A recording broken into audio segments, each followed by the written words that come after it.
بسم الله الرحمن الرحیم. ملګرو اولمپکس ته کله نه شروع شو؟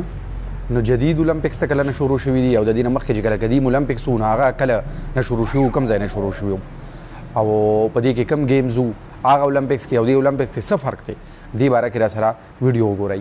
نو قدیم اولمپکس ته د یونان کې شروع شوي او په د وخت چې کوم دی د نن نه تقریبا 2700 یا 2800 سال مخکې شروع شوي.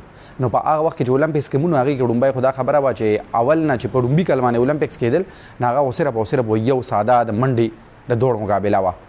بیا چې کوم دی نه چې کله ګیمونه پکې ډېر هم شو که نه نو بس دومره اولمپکس و چې په یو ورځ کې به ټوټل مقابلې ختم شوې.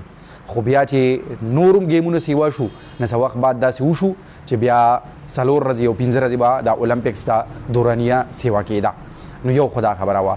بل پکې دا وه یو اهمه خبره چې هغه زمانه کې یو وخت کې په یونان کې صرف یونانیانو په اولمپکس کې حصه اخیستی شوه، لکه غیر یوناني ته چې کوم دی نه دا انټري په دې کې دا نه وه الاوډ. ښه د دې نه علاوه نور پکې دا وه چې دې کې مذهبي رنګ هم او دا زیوس چې کوم دی نه د هغه یو خدای و نو هغوی به د هغې ته به یې طاقت خدای وي نو دا د هغه د خوشحالولو لپاره مونږ کوو او زیوس دغه خدای وي هم هغه چا سره وي څوک چې دا مقابلې وګټي.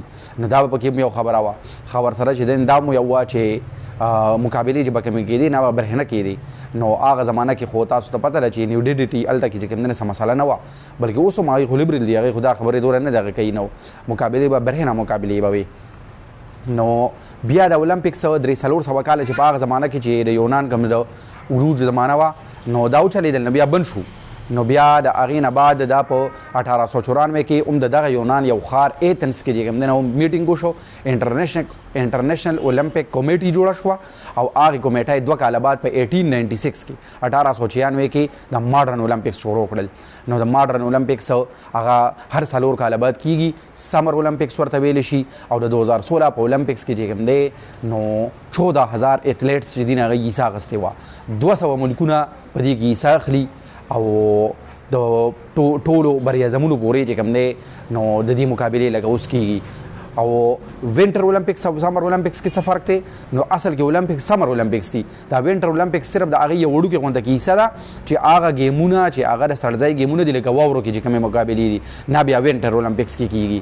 نو دا یې هغه 2 دغه دي 4 کاله بعد کېږي او داسې چې کوم دی نو شوي دي یو څو پیرې ته چې اولمپکس نه دي شوي، نه دي منعقد شوي.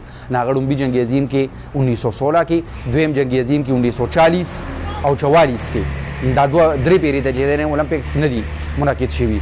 دغه شان د کولډ وار په دوران کې 16 پیرې ته داسې شوي دي چې ډېر د ملکونو تعداد د اولمپکس بایکاټ هم کړی دی. نو دا پکې یو دغه دی. نو اولمپکس نن په دنیا کې د دنیا د ټولو نه غټ ایونټ دی، سپورټس ایونټ دی او د دې کې چې کوم دی نو د تقریبا 35 مقابلې کېږي، 35 ګیمونه دي لکه کیلونه دي او مقابلې تقریبا 400 پورې دي. نو د ټولو نه زیات تر اوسه پورې چې د اولمپکس ریکارډ وکتی شي د جدید اولمپکس د ټولو نه زیات کامیاب ملک پکې امریکا ده چې د ټولو نه زیات ګولډ میډلز یې ګټلي دي. صرف یو پیرې د چین ته مخکې شوی دی، نور هره پیرې ته هم امریکا مخکې. او 2010 کې چې کله چاینا کې شوي نو په هغې کې چاینا د ډېر زیات میډلز ګټلي وو او چې وکتی شي نو بس همدکه د دنیا را طاقتور او ترقي یافته ملکونه چې ورسره فرانس، جرمني یا UK دي بس دی روس دی هرې پیرې ته تقریبا په اولمپکس کې په میډل ټیبل باندې په ډومبي ځل باندې. پاکستان پکې 1960 کې په ډومبي ځل باندې په روم اولمپکس کې د هاکای تمغه ګټلې وه او د هغې نه پسې 100 پیرې ته چې کوم دی نه داسې شوي دي یو 3 ګولډ میډلز او ټوټل 8 میډلز. خو د 1990 نه په دې خوا باندې چې 13 کاله کې پاکستان یو میډل هم نه دی ګټلی که هغه یو میډل او میډلز چې کوم دی نه دکه د 3 میډلز دي، ګولډ میډل، سلور میډل او برونز میډل. نو دا د اولمپکس باره کې لنډه غونډه کې ویډیو. ډېره مننه.